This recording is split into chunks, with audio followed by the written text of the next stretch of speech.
नमस्कार, आप देख रहे हैं आर्य न्यूज। आपके साथ मैं हूं पल्लवी रविंद्र सिंह।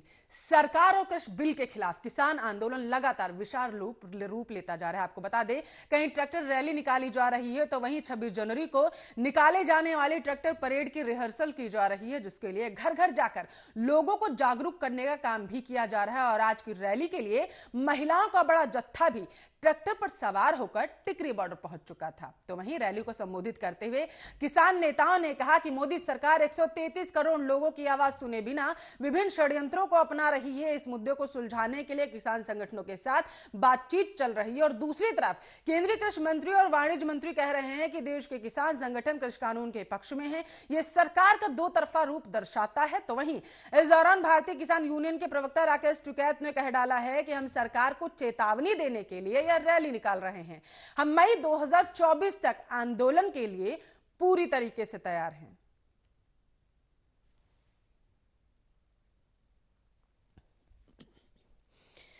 तो आपकी जानकारी के लिए आपको बताते चले कि कल केंद्र सरकार और किसान संगठनों के बीच में नवे दौर की वार्ता होनी है। इससे ठीक एक दिन पहले यानी कि आज किसानों के द्वारा ट्रैक्टर रैली निकाली जा रही है। किसानों की तरफ से साफ तौर पर यह कह दिया गया है कि अगर सरकार हमारी बात नहीं मानती है तो मई 2024 तक हमारा यह आंदोलन लगातार जारी रहेगा। हालांकि आपको बता दें कि केंद्र की तरफ से लगातार कहा जा रहा है कि बातचीत का हम लगातार समर्थन करते हैं और बातचीत के जरिए हमें यह उम्मीद है कि यह जो किसान आंदोलन कर रहे हैं इसे खत्म किया जा सकता है। और किसानों को समझाने में हम कारगर होंगे कि किसान बिल से उनका किसी प्रकार का हित नहीं है, बल्कि इसमें उनका हित ही छुपा है। अब आपको बता दें, किसान दूसरी तरफ इस बिल को वापस लेने पर अड़े हुए हैं। केंद्र की समझाइश के बावजूद किसान लगातार यही कह रहे हैं कि हम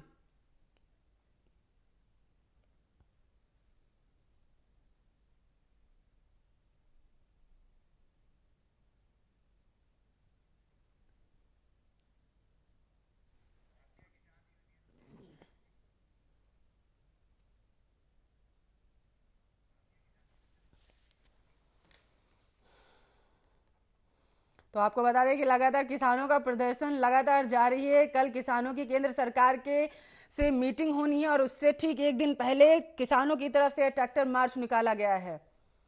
तो आपको बता दें कि इस मुद्दे पर ज्यादा चर्चा करने के लिए भारतीय किसान यूनियन के अध्यक्ष हैं शैलेश गिरी जी हमारे साथ फोन लाइन पर जुड़ चुके हैं, लाइव जुड़ चुके हैं, माफ करिएगा। शैलेश जी, स्वागत है आर्या न्यूज पर।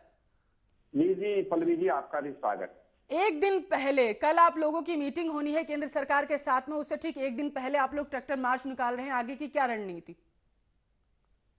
देखिए, वार्ता के एक दिन पहले ट्रैक्टर मार्च निकालने का जो उद्देश्य था, सबसे पहले तो हमारी ट्रैक्टर जो है खड़ी खड़ी डिस्चार्ज हो गई थी बैटरी, तो बैटरी को चार्ज करना, किसान सिपाहियों के हौसले को चार्ज करना, जागरूकता अभियान को चार्ज करना, और बैठक में जो हमारी वार्ता हो उसके लिए सरकार को भी चार्ज करने के लिए हम लोगों ने यह ट्रैक्टर रैली निकाला है। 2024 तक यानी कि मई 2024 तक आप लोग ये आंदोलन जारी रखेंगे। राकेश टिकैत की तरफ से बयान आया है, चेतावनी सरकार को 2024 में जो चुनाव होने हैं उसके लिए। जी, देखिए, चेतावनी तो नहीं है, मैं बता रहा हूँ। सबसे बड़ी बात है कि अपनी सरकार से, अपनी चुनी हुई सरकार से उम्मीद है। किसानों ने अपने सरकार को चुन करके भेजा है और हम लोग उम्मीद रखते हैं कि किसानों की बात सरकार मानेगी। सबसे बड़ी बात है कि 26 जनवरी वाली रैली की जहां तक सवाल है, इसकी घोषणा हमने 1 महीने 2 दिन पहले कर दिया था, है ना, दलित प्रेरणा स्थल से। और आज भी हमारे भारतीय किसान यूनियन के 21 पदाधिकारी भूख हड़ताल पे बैठे हैं, सेक्टर 5 ऑन रूट बैठे हुए हैं। और आज एक जागरूकता देना भी है, सरकार से हम अपनी बात मनवाना चाहते हैं। हमारी सरकार है, हम अपनी सरकार को झुकाना क्यों चाहेंगे? दबाव दे करके बात कहीं ना कहीं मनवाना चाहते हैं, क्योंकि लगातार केंद्र की तरफ से भी यही कहा जा रहा है कि जिस तरीके से जब भी बातचीत होती है किसान संगठनों की केंद्र के नेताओं के साथ में, उसके ठीक एक दिन पहले उग्र प्रदर्शन होते हैं। नहीं, ऐसी कोई बात नहीं है। देखिए, सरकार जो है तो झूठ बोल रही है। आप देख रही होंगी तमाम सोशल मीडिया से लेके सब जगह बहुत तरह के हथकंडे अपनाए गए और सरकार बिन माने ये 3 कृषि कानून जो थोपी है, ये कहीं से भी जायज नहीं है। किसान अपनी जायज मांगों के लिए अड़ा हुआ है। और सबसे बड़ी तो बात पल्लवी जी ये है कि अगर ये आंदोलन विफल होता है तो भारत का लोकतंत्र विफल होने की संभावना है। ये दुनिया का सबसे बड़ा आंदोलन है। ऐसी पहले बार भी हुई है। सन 1907 में जो आबादी आंदोलन जो ब्रिटिश काल के समय चली थी आबाद बिल के खिलाफ, वो लगातार 9 महीने तक गई थी। तो ये जा सकता है, जायज मांग पर हम अड़े हुए हैं। सरकार बुलाती है, 2 लंच करती है, चाय पीती है और कहती है कि कृषि बिल आपके हित में है ना। ये बिल मांगे अगर हमको नहीं चाहिए तो आप क्यों जबरदस्ती थोप रहे हो? लेकिन ये सारी यहाँ पर बड़ा सवाल तो शैलेश जी ये है ना कि अगर जो पहले आप लोगों की मांगे थी, ये चीजें तो पहले से ही चली आ रही थी। केंद्र की तरफ से लगातार ये कहा जा रहा है कि ये चीजें तो पहले से थी, हमने बस उसे एक कानूनी रूप देने की कोशिश की है। नहीं, चाहे एमएसपी का मुद्दा हो या फिर बाकी चीजों का मुद्दा हो। पल्लवी जी मैं बता रहा हूँ, ये सरकार जो है ये किसी भी चीज को अपना श्रेय लेना चाहती है। कोई साइंटिस्ट सेना भी कोई काम करे तो श्रेय लेने का काम करती है। आपको ये समझना चाहिए कि एनडीए के सरकार से ही बहुत स्वामीनाथन आयोग लागू हो गए थे और कुछ चीजें, और स्वामीनाथन आयोग का जो C250 फॉर्मूला था उसको लागू करने में दिक्कतें आ रही थी तो सरकार ने नहीं किया। तो उसको तो ये किए नहीं। ऊपर से जो बिल लाए हैं, आप समझ सकती हैं कि ये 3 कृषि कानून जो है तो पहला एक संशोधित बिल है इनका, एसेंशियल कमोडिटी एक्ट, और 2 कानून बिल्कुल नए रूप से इसमें लाए गए हैं, पहले से नहीं थे। एसेंशियल कमोडिटी एक्ट में इन्होंने ये संशोधन कर दिया कि जो पहले जमाखोरी नहीं होती उसकी एक लिमिट होती, उस लिमिट को इन्होंने हटाने का काम किया है। और ये हटाने से आप समझ सकती हैं कि तमाम भ्रष्टाचार व्यापक पैमाने पर बढ़ जाएगा, दामें बढ़ जाएंगी। लगभग 94% उपभोक्ता जो हैं खरीद के खाने वाले, वो बेतहाशा महंगाई का मार झेलेंगे और एक संक्रामक बीमारी की चपेट में आएंगे। और उस महंगाई रूपी संक्रामक बीमारी की चपेट में आने के बाद गरीबी आएगी, गरीबी के बाद कुपोषण आएगी और कुपोषण के बाद वो गंभीर बीमारी में जकड़ेंगे और उसके बाद वो रोते रोते मौत को भी गले लगा सकते हैं। ऐसा तो कानून सरकार लाई है। कॉन्ट्रैक्ट फार्मिंग की बात होती है तो फार्मिंग एग्रीमेंट एक्ट भी इसको हम कहते हैं। तो इसमें जो है, अब दूसरा कानून एक और है, फार्मर्स ट्रेड एंड कॉमर्स। आप ये समझ सकती हैं कि ये जो कानून बनाया, दोनों कानून में 4 चैप्टर हैं। और मैं शॉर्ट में बता दूं, डिटेल चर्चा नहीं करूं। कॉन्ट्रैक्ट फार्मिंग में बड़ी बड़ी कंपनियों को ये कहते हैं, ऑब्जेक्ट में जो दिया गया है मुख्य बात बता रहा हूं। ऑब्जेक्ट में जो दी गई है मेन उद्देश्य, सरकार कह रही है कि आप अपने खुद की जमीन को बड़ी बड़ी एग्री फॉर्म, कॉर्पोरेटर, एक्सपोर्टर और मल्टीनेशनल कंपनी के को दे दो। और इसमें स्पेसिफिक तौर पर ये मेंटेन किया गया है क्वालिटी, स्टैंडर्ड और ग्रेड। यहाँ पे किसानों का बिल्कुल, मैं किसान बिल पर आपसे सवाल लूंगी। हमारे साथ बीजेपी की प्रवक्ता है नेहा शालिनी दुआ फोन लाइन पर जुड़ गए। नेहा जी स्वागत है आर्य न्यूज पर। आवाज पहुंच रही है आप तक? हाँ जी जी। आज गृह मंत्री अमित शाह पंजाब के जो बीजेपी नेता हैं उनसे शाम को 7 बजे मुलाकात करने वाले हैं। किस तरीके से आगे की रणनीति रहेगी कहीं ना कहीं, और कल जो मीटिंग होने वाली है किसानों के साथ में, तो किस तरीके से किसानों के मनाया जाए उस पर कहीं ना कहीं चर्चा हो सकती है क्या? बिल्कुल, देखिए किसानों के लिए भाजपा सरकार ने हमेशा रास्ते खोले रहे, और यहाँ जो है वो किसान नेता आज जो है वो भाजपा सरकार पे, केंद्र की सरकार पे एक तरह से ब्लैकमेलिंग कर रहे हैं। दबाव नहीं बनाया जा रहा, उनको चेतावनी दी जा रही है। आज जब आपकी कल मीटिंग है हमारे साथ, तो आज ट्रैक्टर रैली दिखाकर वहां पर प्रदर्शन कर आप क्या दिखाना चाहते हैं, क्या साबित करना चाहते हैं कि आपका दबाव हमारे पे बना रहे? देखिए, दबाव और चेतावनी ऐसी चीजों से कभी भी कोई समस्या का हल नहीं होता। ये मैं बड़े विनम्रता से कृषि नेता से कहूंगी कि चेतावनियों और जो दबाव है, ये वाली प्रणाली अंग्रेजों के टाइम पे, कि अंग्रेज ऐसे करते थे, हम लोगों के ऊपर दबाव बनाते थे, चेतावनियां देते थे, लेकिन फिर भी हमारी जो हिंदुस्तानी थे वो डरे नहीं। तो यहाँ मैं अपने आप को यही कहूंगी, सरकार जब कोई नीति लेके आई है वो तो नीति आप ये कहना चाहते हैं कि जिस तरीके से किसान प्रदर्शन कर रहे हैं, तो आपकी जो केंद्र में सरकार बैठी हुई है, आप लोग इससे डरेंगे नहीं बल्कि अडिग रहेंगे कानून वापस ना लेने पर? कानून वापस नहीं हो सकता, ये काफी बार किसानों को बता दिया गया है कि इसमें संशोधन किया जा सकता है और उनकी मांगे मानी भी जा रही हैं। कानून वापस नहीं हो सकता, इसमें कोई दो राय नहीं है, क्योंकि वो कानून का रूप ले चुका है। लेकिन यहाँ पर बड़ा सवाल नेहा जी ये भी है कि मई 2024 तक किसानों की तरफ से कहा गया है कि फिर आंदोलन जारी रहेगा। मतलब समझ रही हैं आप? मैं मतलब समझ रही हूँ, दबाव के साथ साथ एक तरह से सीना जोरी और गले को पकड़ने वाली बात की जा रही है। लेकिन कोई बात नहीं, हम अभी भी कहेंगे कि हमारे जो बुजुर्ग हैं, जो भाई बंधु हैं, वो गुमराह हो गए हैं। कनाडा के लोग, कनाडा के एमपी बैठकर किसान आंदोलन हमारा, ये हमारा आंतरिक अंदरूनी मामला, बाहर के बैठे लोग इसमें क्यों उंगलियां कर रहे हैं? पहले तो मुझे किसान नेता बताएं कि वो उनको वहां पर अपना प्लेटफॉर्म क्यों दे रहे हैं, क्यों उनको खालिस्तानियों का प्लेटफॉर्म दिया जा रहा है? यही प्रॉब्लम है कि उनको गुमराह किया जा रहा है। एक तरफ किसान नेता सुनते हैं, समझते हैं, मानते हैं, दूसरी तरफ फिर बाहर जाते हैं, फिर 50 लोग मिलते हैं, उनको घेरते हैं और उनके दिमाग में यही डालते हैं कि नहीं, वापस लो, वापस लो, वापस लो, बस इसी पे अड़े रहो। आप बताइए, समस्या का ये होता है कुछ एक कदम तुम चलो, 2 कदम हम चलते हैं, हम 4 कदम चल चुके हैं, लेकिन आप देखिए सारी मीडिया देख रही है कि किसानों ने 1 कदम भी नहीं चला।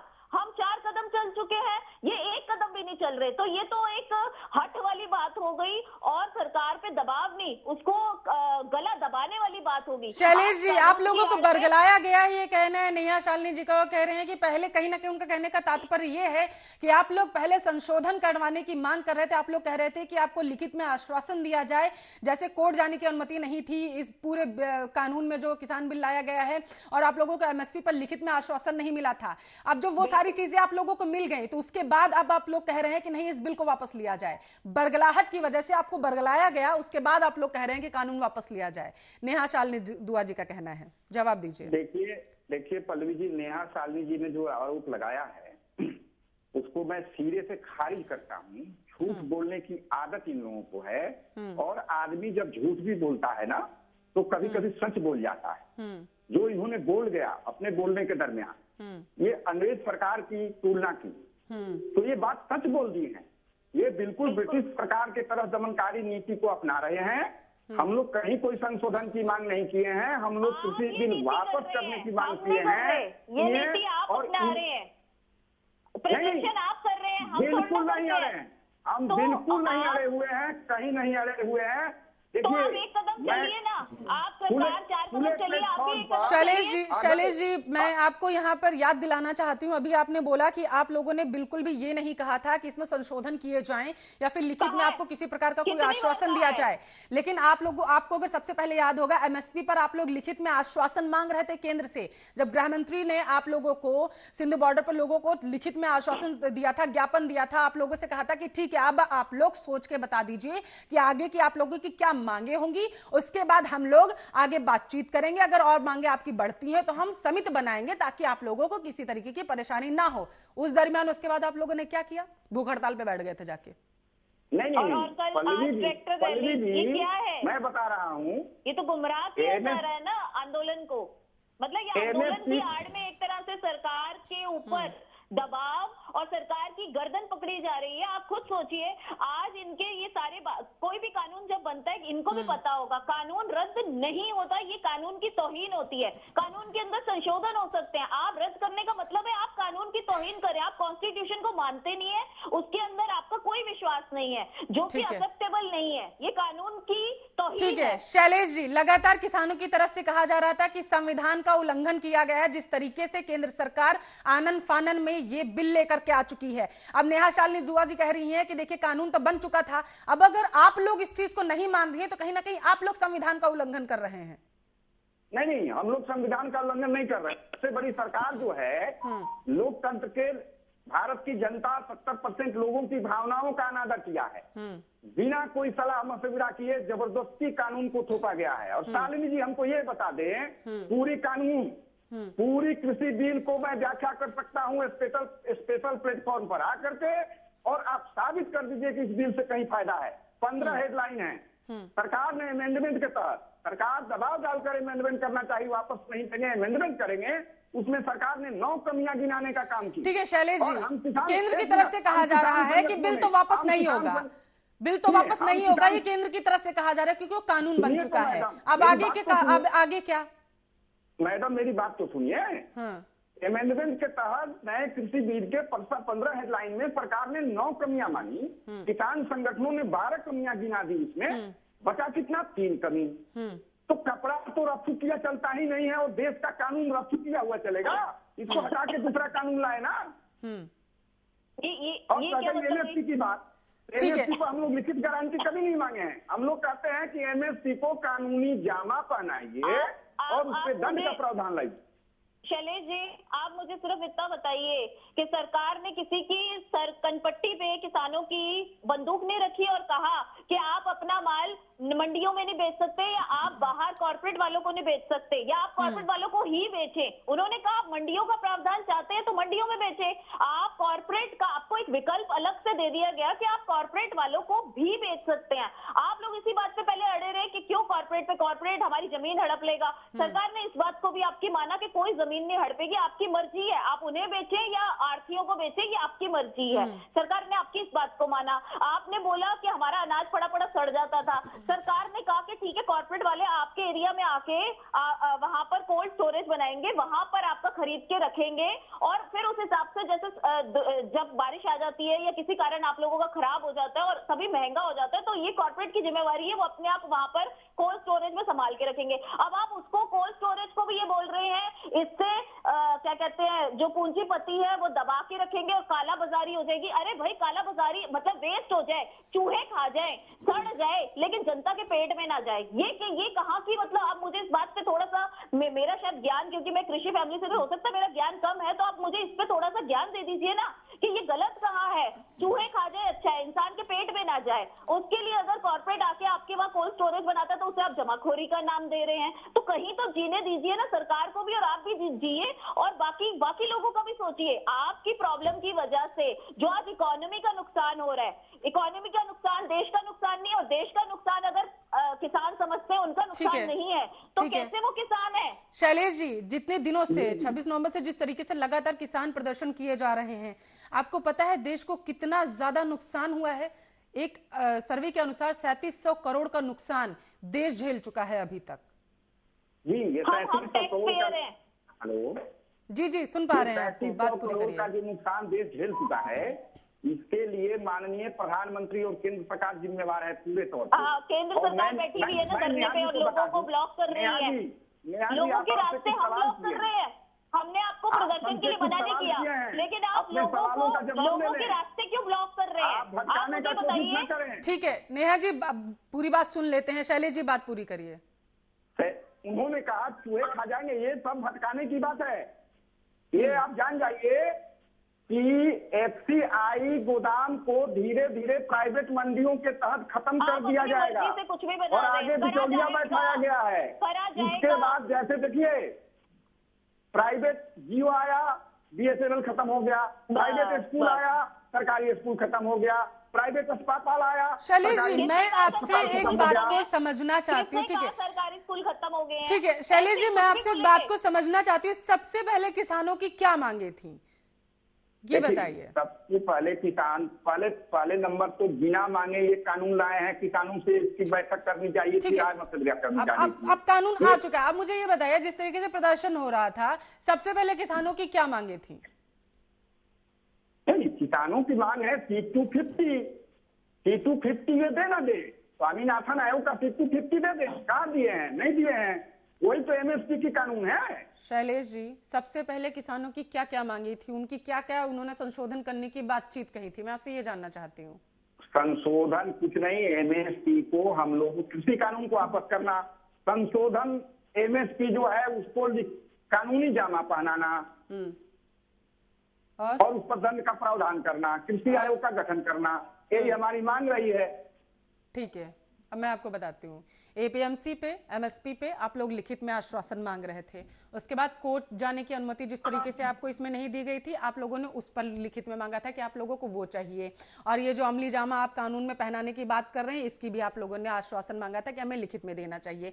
मेरा सवाल सिर्फ इतना है, क्योंकि केंद्र भी लगातार यही कहता जा रहा है और मैं इस चीज को एक्चुअली समझना चाहती हूँ कि सबसे पहले आप लोगों ने बोली केंद्र सरकार से कि आप लोगों को ये चीजें चाहिए, वो भी लिखित में आपको चाहिए। एमएसपी हो, एपीएमसी हो, कोर्ट जाने की इजाजत हो। और जिस तरीके से अफवाह उड़ी थी कि इस बिल के आ जाने से आप लोगों की जमीन चली जाएगी, किसानों की जमीन चली जाएगी, उसको किस तरीके से समझाए चली जाएगी, जरा समझाइए, दर्शक भी मेरे साथ बता रहा हूँ। कॉन्ट्रैक्ट फार्मिंग के तहत जो कंपनी रिसोर्स इन्वेस्ट करेगी, WTO के में क्लियर उसके 80 में चैप्टर में वर्णन है कि अगर ये होता है तो उस इन्वेस्ट को रिसोर्स करने के लिए कंपनी कुछ भी कर सकती है। कंपनी कुछ भी कर सकती है। कैसे बात कर रहे हैं आप शैलेश जी? कैसे कर सकती है, मुझे तो समझ नहीं आ रहा। जब तक कंपनी को ये अथॉरिटी नहीं है, कॉन्ट्रैक्ट फार्मिंग में सारा प्रावधान दिया गया है कि किसान जब तक किसान नहीं बेचेगा, किसान सिर्फ अपनी फसल बेच रहा है। कोई जोर जबरदस्ती है ही नहीं। लगातार केंद्र ये बात कह रहा है कि आपसे जोर जबरदस्ती नहीं है। आप जो कॉन्ट्रैक्ट फार्मिंग की बात करो उसमें यह है कि फसल आपकी होगी, और वो भी तब आपसे सरकार करेगी, उन चीजों पर कॉन्ट्रैक्ट करेगी जब आप लोगों की हामी होगी, तब होगा। जमीन का तो मसला ही नहीं है ना यहाँ पे। जमीन कैसे चली जाएगी किसानों की? यही तो बात है। ये लोग जमीन का मसला ही नहीं है यहाँ पर। ये है कि आप लोग जो जमीन पर उगाएंगे उसकी बातचीत कर रही है केंद्र सरकार। नेहा शालिनी जी जवाब दीजिए। जी, मैं वही तो कह रही हूँ कि मुझे समझ नहीं आ रहा। इतनी बार हम भी समझा चुके, इतनी बार सब समझा चुके। इनके ऊपर दबाव जो है ना, वो विपक्ष पार्टियों का, या जिन लोगों ने भी इन लोगों पे दबाव डाल रखा है, वो यही है, कुछ नहीं सुनना, सुन के भी जान के आंखें बंद कर लो, कान बंद कर लो, एक ही चीज को तोते की तरह रटते रहो कि कानून रद्द, कानून रद्द, कानून रद्द, कानून रद्द। तो ये तोते की तरह जो रटा जा रहा है ना, यहाँ परेशानी है। सरकार सारी बातें भी मान रही है। अगर आज मैं किसी चीज के लिए हड़ताल करती हूँ तो मैं ये बात बोलूंगी ना, मेरी ये मांगे हैं, मेरी ये मांगे अगर सरकार पूरी ना करे तो मैं सरकार से लड़ूं भी। मेरी मांगे अगर सरकार पूरी भी कर रहा है, उसके बाद भी मैं कहूँ कि नहीं, ये कानून खत्म करो, खत्म करो, तो सबसे बड़ी बेवकूफ तो मैं हुई ना। मैं तोते की तरह एक चीज रट लूं कि नहीं जी, खत्म खत्म खत्म खत्म करो। ऐसे थोड़ा खत्म होता है कि लोगों को अभी इससे जुड़ा हुआ है। आप लोग जो लोगों का नुकसान कर रहे हैं, जो इकोनॉमी का नुकसान कर रहे हैं, जो बेचारे गरीब उस से गुजरते, आपने उन लोगों का नुकसान कर रखा है। कितना कितना पेट्रोल रोज लोगों का वेस्ट हो रहा है। आप ये सब नहीं देख रहे, आपको सिर्फ अपनी अपनी अपनी पड़ी है बस। शैलेश गिरी जी, आप लोगों लास्ट जो मीटिंग हुई थी आपकी केंद्र सरकार के साथ में, आप लोगों ने संयुक्त समिति का हिस्सा बनने से साफ इनकार कर दिया। आपने कहा कि हम किसी समिति का हिस्सा बनने नहीं चाहते हैं। सबसे पहले आपको याद है कि केंद्र की तरफ से यही कहा गया था कि आप पहले समिति का हिस्सा बन जाइए, जो जो आपकी मांगे हैं, और उसमें बीजेपी के केंद्र के जो आला अधिकारी होंगे, जो आला नेता होंगे, वो भी उस समिति का हिस्सा होंगे, ताकि आप डायरेक्ट अपनी मांगे उनको बता सकें और वो उनका निदान करने की कोशिश करेंगे। आप लोगों ने तब समिति का हिस्सा बनने से मना कर दिया था। उसके बाद जब आप लोगों की मीटिंग हुई, जब किसानों की मौत होने लगी बॉर्डर्स पर, उसके बाद आप लोगों ने कहा कि ठीक है, हम समिति का हिस्सा बनने के लिए तैयार हैं। जब केंद्र सरकार ने कह दिया कि ठीक है, आप जो कहेंगे हम वो करेंगे, और उसके बाद फिर से आप लोगों ने कह दिया कि नहीं भैया देखिए, हम समिति का हिस्सा तो नहीं बन सकते हैं, आप लोगों को तो किसान कानून बिल ही वापस लेना पड़ेगा। क्या मतलब सो के याद आता है सबको कि हाँ ठीक है, समिति का हिस्सा बनना है, नहीं बनना है, या फिर केंद्र सरकार से किस तरीके की बातचीत करनी है? ये एक बार में जो 40 किसान संगठन हैं, आपस में जब आप लोग सिंधु बॉर्डर पर बैठते हैं, जब आगे की रणनीति तैयार करते हैं, तो किस तरीके से केंद्र सरकार से बातचीत करनी है, क्या उसका विवरण आप लोग एक दूसरे से साझा नहीं करते हैं? क्योंकि केंद्र भी लगातार यही कहता है, क्योंकि 40 किसान संगठन है, सबकी अपनी अपनी राय है। एक को समझाते हैं, दूसरा मुकर जाता है, दूसरे को समझाते हैं, तीसरा मुकर जाता है। 40 किसान संगठनों के साथ हमारी मीटिंग हो रही है, हम समझा ही नहीं पा रहे हैं। नहीं, देखिए, सरकार ये गलत बात बोल रही है। हम लोग सब एक हैं, और नेहा जी बीच में ना बोलिएगा। मैं आपको बता देना चाहता हूँ कि कहते हैं कि जमीन कैसे चल जाएगा। ग्रेड, क्वालिटी और स्टैंडर्ड में कंपनी कहती है कि उसकी गुणवत्ता ग्रेड क्वालिटी। समय की कमी है शैलेश गिरी जी, समय की कमी है मेरे पास। मैंने जो सवाल किया है, आप प्लीज 30 सेकंड में उसका जवाब दे दीजिए कि किस तरीके से आप कह सकते हैं, किस तरीके से केंद्र आप लोगों से बातचीत करे। 40 किसान संगठन कभी समिति का हिस्सा बनेंगे, कभी नहीं बनेंगे। फिर बनेंगे कह देते हैं, फिर नहीं बनेंगे। 30 सेकंड तो बहुत हो गया, मैं 10 सेकंड में बता देता हूँ। फरमाइए। इतने कम समय में कृषि कानून कैसे, काला कृषि कानून है, इसको नहीं समझाया जा सकता है। क्वालिटी में क्वालिटी प्रोडक्ट नहीं दे सकता है, किसान फैक्ट्री नहीं है, मौसम उसके हाथ में नहीं है। शायद यही वजह थी कि आप लोग कानून पढ़ ही नहीं पाए और पहले संशोधन की बात कर रहे थे और उसके बाद बिल को वापस लेने की। बहुत बहुत शुक्रिया शालिनी दुआ। ठीक है, बीजेपी की प्रवक्ता, भारतीय किसान यूनियन के प्रवक्ता शैलेश गिरी जी हमारे साथ लाइव जुड़े हुए थे। बहुत बहुत शुक्रिया आपका इस मुद्दे पर चर्चा करने के लिए। अब बड़ा सवाल यह है, जिस तरीके से लगातार किसान ट्रैक्टर रैली निकाल रहे हैं, आपको बता दें कि सीधे तौर पर किसानों की तरफ से कहा गया है कि गणतंत्र दिवस के अवसर पर भी वो ट्रैक्टर रैली निकालेंगे और देश को यह संदेश देंगे कि अगर किसान बिल वापस नहीं होता है तो मई 2024 तक यह आंदोलन लगातार जारी रहेगा। फिलहाल के लिए इस बुलेटिन में बस इतना ही है। बने रहिए हमारे साथ, देखते रहिए आर्या न्यूज।